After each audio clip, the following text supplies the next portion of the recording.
All right, who's ready for some spicy hot takes? So I'm questioning how we want to divide this up. I guess let's start with by talking about DPS characters, right? Yeah, let's start by talking about DPS characters. I don't know if you noticed, there are only 2 truly great DPS characters, and then there are a bunch of different gradients of not very good. But let's be a little honest up front. The limited characters have such a leg up over the A rank and standard characters. It's not really fair. There's one exception to this. So let's just talk about the DPS characters. So DPS characters I'm gonna put in S rank are Sokaku, Ellen, and Jiyan. Possibly in that order. Just because Sokaku is a 4-star. Is Sokaku DPS actually that good? It is as good as Ellen. It's really funny. It is as good as Ellen. What? At M6, yes, at M6. Sokaku is the game's best 4-star support and the game's best 4-star DPS.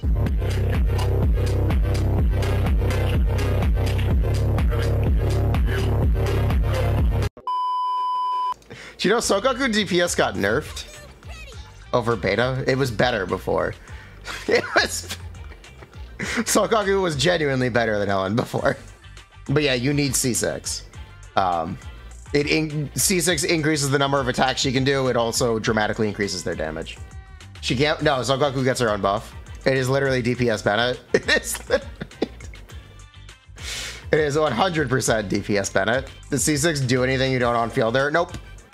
Once the free 20% ice ether damage goes away, in order to look like me too. That's why we're doing this now. So we can look back. So we have at least something to look back on. Wait, you pulled Helen for no reason? Is food included? But yes, Sokaku, as far as we're aware, is the game's best A rank DPS. And the game's best A rank support. Good one, Hoyo. Very Sokaku.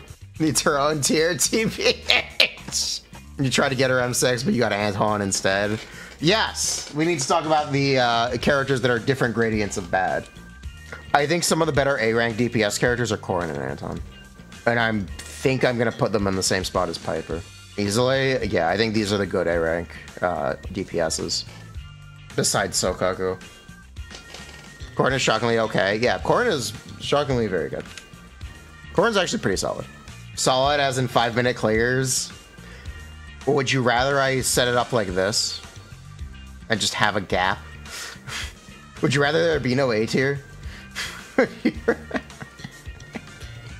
Yes, TVH. Yes. Honestly, yes. You're fine with that. Actually, is the gap that big? It certainly feels like it. That could be because everything is ice and ether weak. 100% everything is ice and ether weak, so that could be a major contributing factor to the gap feeling like it is right now. There's also a free 20% ice and ether damage. You know what? It's fine. The gap isn't that big. Just because I understand how much damage is from weakness and how much damage is from this free 20%. Next to you, you think Anton will feel really good? The next to you is still ice and ether weak, by the way.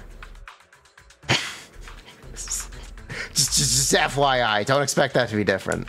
I can 100% tell you it is still ice and ether weak. It's actually nearly the same. It's the same second side with a different top side. Anyone who has tried to S rank with Piper or Anton will say different things about the gap. It's very hard right now. It's last year I was getting 4-minute clears with Anton at level 50. So I think I would have been able to full star or have full star pace with Anton last Shio. I have not played him this Shio because I have not leveled him to 60. Like, comment, subscribe. We're gonna try to do more Zenless content. More Genshin content is coming. Did you know most of you watching are not currently subscribed? You should subscribe. All right, characters we also need to talk about. I think Grace is a much worse anomaly DPS than Piper. I think Grace has a lot of problems. Primarily, it's that Grace's anomaly buildup rate is really, really slow. I think Grace's anomaly buildup rate is really, really slow, and I think it's a problem.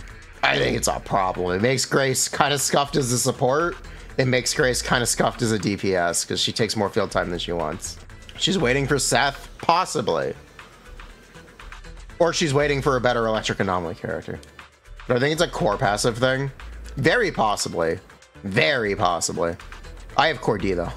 That's not that much. I mean, that is that much of an increase, but I don't know. What's the difference? Electric anomaly buildup is what her core is. But yes, I think Grace is scuffed in just some unfortunate ways, because shock, and specifically anomaly shock disorder, is supposed to do, or does do, a lot of damage and is supposed to continue to do a lot of damage. I think Grace is too slow. Right now, I feel like Grace is too slow to really capitalize on everything that she wants to do and everything that she potentially could do. Which is why I have Grace at B, below Piper. I am also possibly willing to put the standard banner attack characters on B tier. I am possibly willing to put Soldier and Neko below Corin and Anton. Soldier 11 minute, Soldier 11k. I'm willing to do it. I'm not sure how correct it is, but I'm definitely willing to do it. I'm giving Piper benefit of the doubt and some brownie points for carrying like week 2 Shiyu clears. I am essentially unwilling to play Piper today on my own account.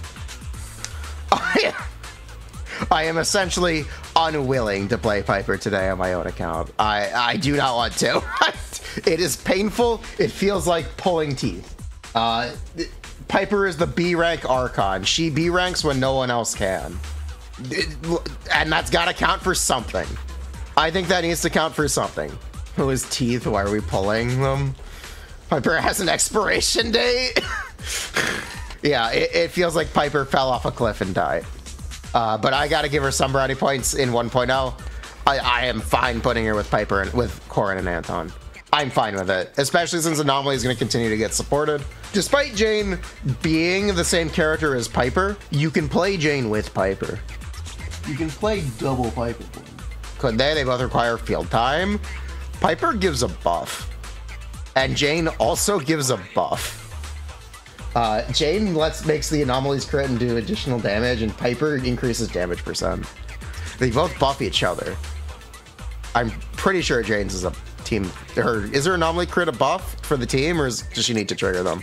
You technically can play Jane, Piper, Lucy, or Jane, Seth, Piper, since Jane activates Piper's additional ability anyway. It's worth trying. It's worth trying. We'll see how it goes. It's worth it. It's worth the attempt. So they are kind of encouraging you to play Jane with a second anomaly character, whether that be Grace or Piper. Those are the two options right now until they release another one. Either that or you play her with Seth. Wait, Jane only makes assault crit? Yes, she only makes assault crit. Lucy is an A tier DPS.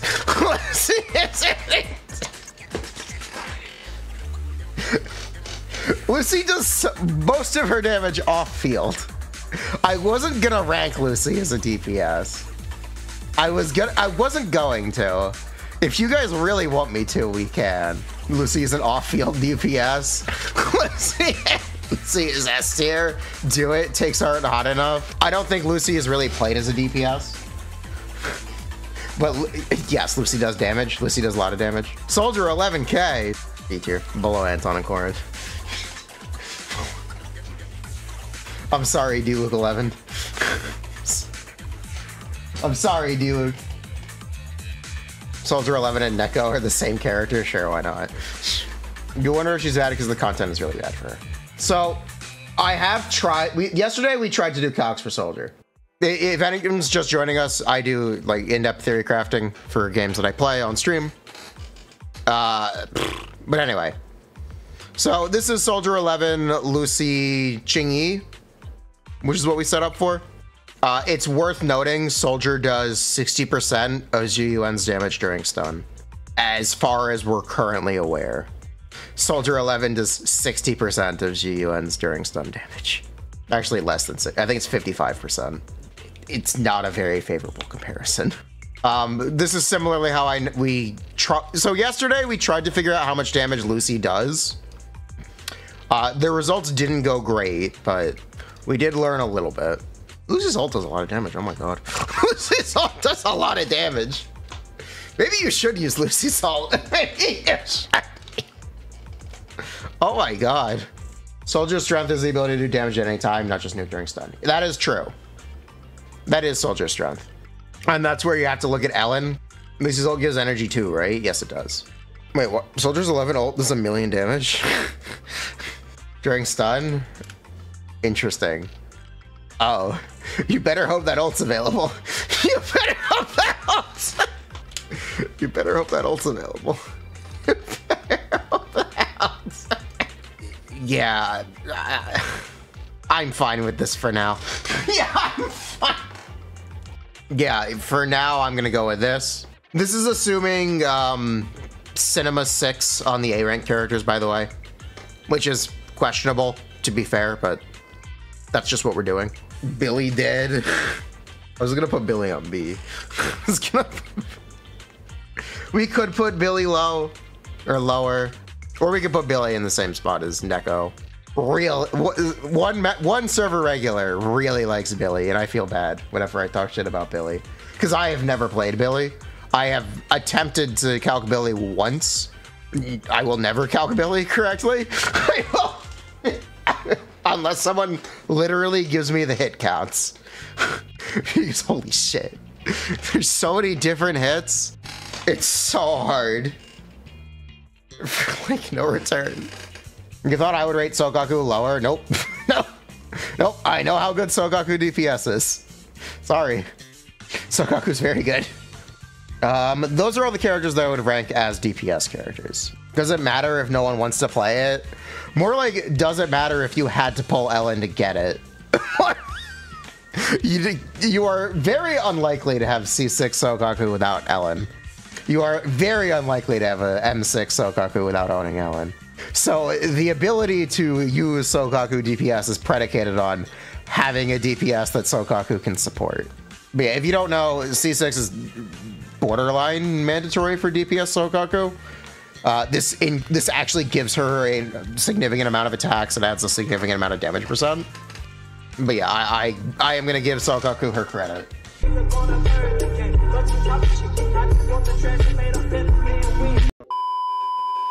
Is food included? Support next. All right, let's do supports next. Characters that are supports. We're gonna include stun characters with supports, by the way, because the best stun characters are also supports. We're also gonna include some of the anomaly characters as supports, specifically Grace and Piper, because I do think that their support capability exists and is relevant in their teams. So kind of one of the things that we need to acknowledge is because Ji-Yuan and Ellen are so prevalent, characters that have good synergy with them are naturally very good right now and are seen as some of the best. So like, you could argue that the teams for those characters that you play with Ellen and Ji-Yuan are just S rank, because those are the ones that you'd play.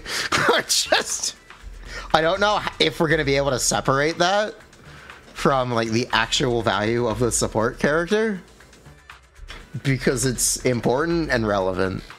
Sokaku buff at all or just ice? Sokaku gives 1,000 attack, 20 ice bonus, and 10% red shred, and roughly 6 or 12% final attack. Yeah, Sokaku buffs everyone, but she especially buffs ice characters. Sokaku technically is a better buffer than Lucy, which is funny to point out, but it's true. That's a lot. That is a lot. Nicole is 40% def shred, 25 ether bonus, another 20% ether bonus, or 24% ether bonus from her dub engine. 15 crit rate, and she applies ether anomaly. Lucy buffs the whole team though. Lucy does buff the whole team. Even Bang Boo, even Bang Boo. That is true. Lucy does buff your Bang Boo. And groups, yes, and groups. What does ether anomaly do again? It does corruption damage. It doesn't apply a debuff like Shatter or Assault. I have no problem putting Lucy on S right now. I like Lucy. Lucy was in the shop in 1.0. I strongly recommended people buy her.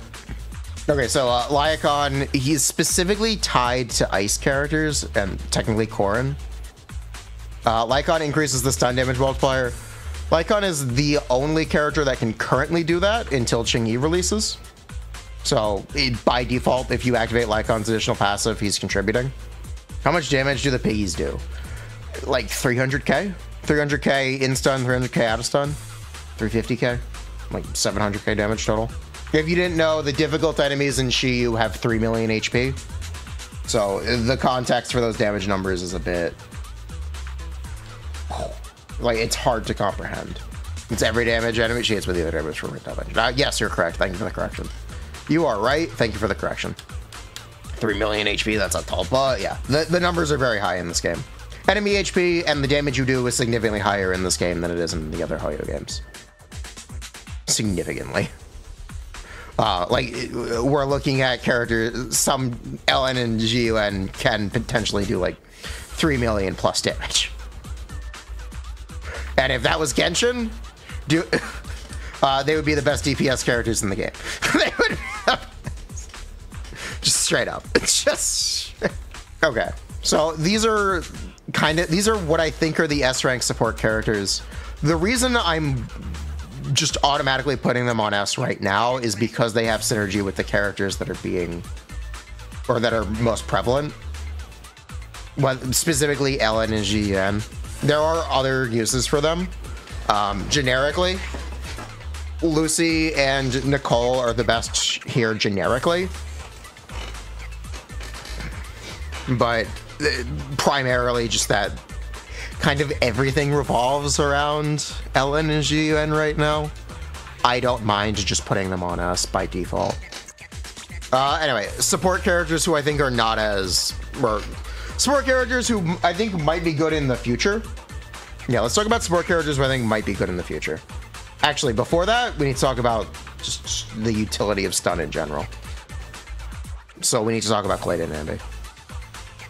Kaleda is technically a buffer when Ambi is not. Kaleda increases chain attack damage. Because no one builds entire teams of characters built to do damage, Kaleda's buff is basically worthless right now, so that's impressive. She might buff Bang Boo chain attacks too, I don't know. Maybe Kaleda's buff will be more valuable much later. Let's talk about Ambi. Ambi is a free character. Everyone has Ambi. Ambi has very high core scaling for her abilities. Ambi can take a lot of field time, and Ambi is very vulnerable on field. Ambi technically is very good. Ambi has very high days build up because of how intense her core scaling is. The reason I call out core scaling specifically is because it's a kind of absurd time investment or commitment to a character to full level a core right now. Or to level a core in general right now, beyond C. So you're gated by weekly mat drops. If you don't know, D is 2, E is 3, and F is 4. So altogether, it's 9. You can only get 3 a week across your entire account. Not 3 per boss, 3. What does that mean? It means to invest in Ambi enough for her to be stunning faster than other stun characters. You have to commit to her, and you have to give up leveling other things right now. But for now, I am perfectly fine putting Ambi on A. You can argue for Ambi on S just because she's free. You can absolutely argue for Ambi on S because she's free. I would absolutely see that argument, and I would understand. Ambi is also a stunner who does nothing but stun. Ambi is not a buffer in any way, shape, or form. Just for that, I'm going to put her on A. But if we were going to talk about availability in the roster, and what characters you would play as a priority, I would say Ambi is S. I would be willing to put Ambi on S, but right now just in scope of 1.0, I would put Ambi on S, but since we're looking ahead a little bit, I'm gonna put her on A. Now, the one that I'm not confident about is Rina. If you didn't know what Rina's additional ability is that she increases the duration of shock inflicted on enemies by a character, or the duration of shock inflicted on enemies by 3 seconds. That is very awkwardly worded. Increases the duration of shock inflicted on enemies by any character by 3 seconds. Shouldn't it say 3 seconds? Whatever. That is not a properly worded sentence. When shocked enemies are on field, all squad members' electric damage increases by 10%. So a lot of what Rina's buff capacity is tied up in this. The problem is the electric character, the electric and shock characters in the game are Anton and Grace. Rina also shares pen ratio. She buffs based on her 25% of her own pen ratio plus 12% up to 30%, or plus a flat value up to 30%. And her C1 increases that buff by 33% of, or 30% of multiply. Her C1 multiplies that buff by 30%. The thing about her pen ratio buff is it's really short uptime. It's really, really short uptime. It's kind of hard to manage because of that. Very luckily for Rina, does pen buff anomaly? Yes. She has a C1 that increases the duration of her buff by 5.5 seconds. So as more people lose 50-50s, the uptime issue becomes less problematic. I don't mind suggesting that people will eventually have it just because it's C1. Oh yeah, Lycon also has a pretty useful C1. I like Lycon C1. Hindsight, I might have wanted to pick Lycon C1 instead of Rina's. What Lycon, I'll quickly go over this. What Lycon C1 does is it increases the days of his special attack by 12%. And if you charge it, it's an additional 10%. So that's awesome. That's very good. Anyway, that's just days built up. That's not direct damage increase, but you get the idea. I like it. I kind of would not mind getting that in the future. With all that in mind, as we continue to get electric characters, Rina will become better and better. Rina will age well. Yeah, I'm fine with A tier. I'm fine with A tier because everything else is kind of S right now. There aren't that many characters left.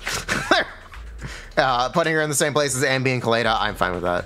Also, if you do not have Ellen and you do not play DPS Sokaku, Lycon is down here. Just FYI. Just FYI on that. I'll throw that out there. If you don't play an ice DPS, Lycon is whatever. He's best in slot for Corrin. He is best in slot for Corrin. That is true. Did you know Corrin is on the Qingyi banner? So if you wanted to pull for Corrin copies, you're getting Qingyi. So you probably don't necessarily want Lycon at that point. You probably Corrin needs someone to activate her additional ability. She does need someone to activate her additional ability, which means you'd have to use Rina. And Corrin, I've heard Corrin, Qingyi, Rina is not as good as Lycon, Corrin. I think they played Lucy. I don't remember. But yeah, what I've heard is they like Lycon, Corrin a lot more. This list just exists to insult Ben Bigger. That's not the intention. That's not it.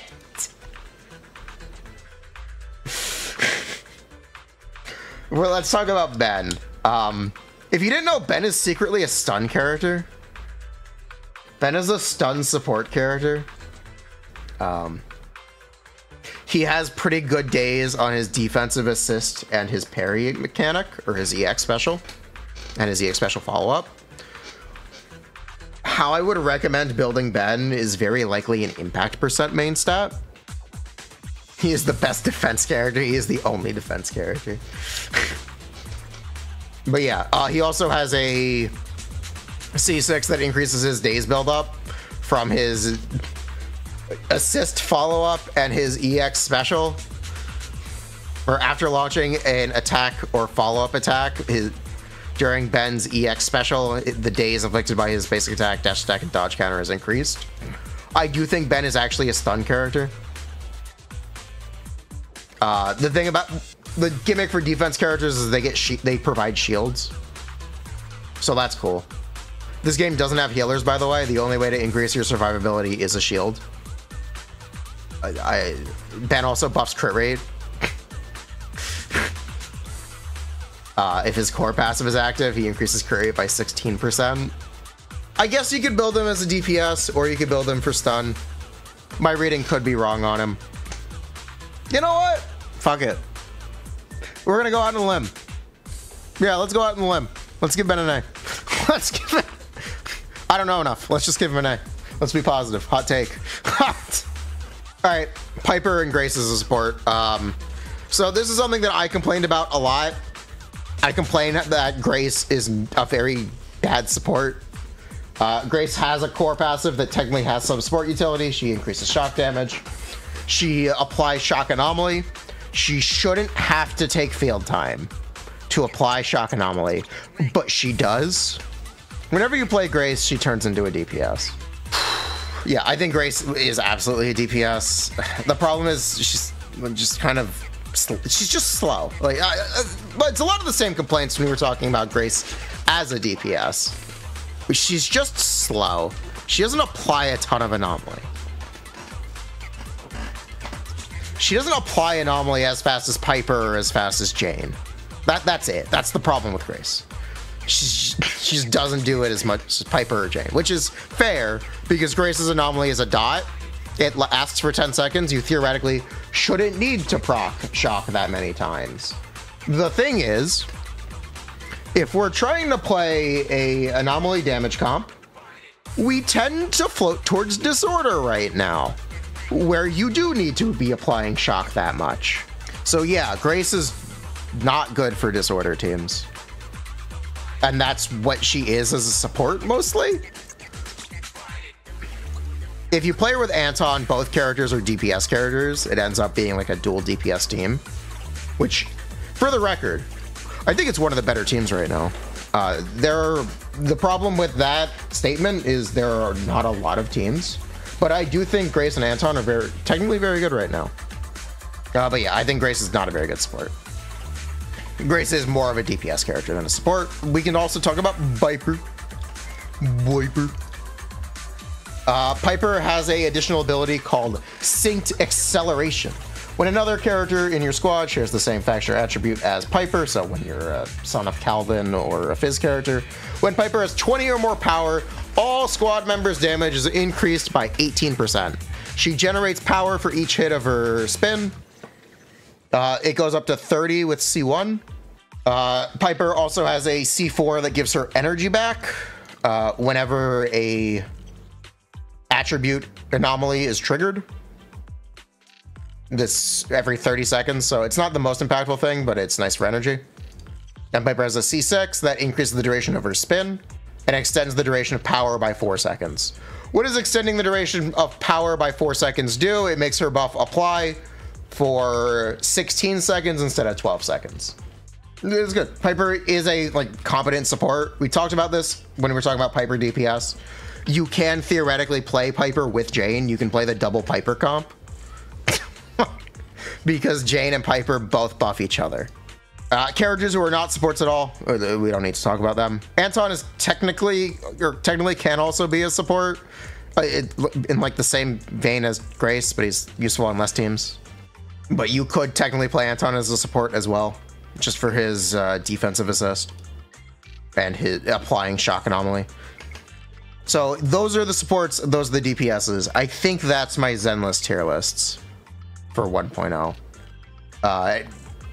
We'll see how these characters age with time, or how this stuff holds up with time. Maybe Neko is actually the DPS god of Genshin, of Zenless. Neko was actually the DPS god of Zenless, and we've been wrong the entire time. Very possible. Very possible. Those are my thoughts. And that's our tier list for 1.0.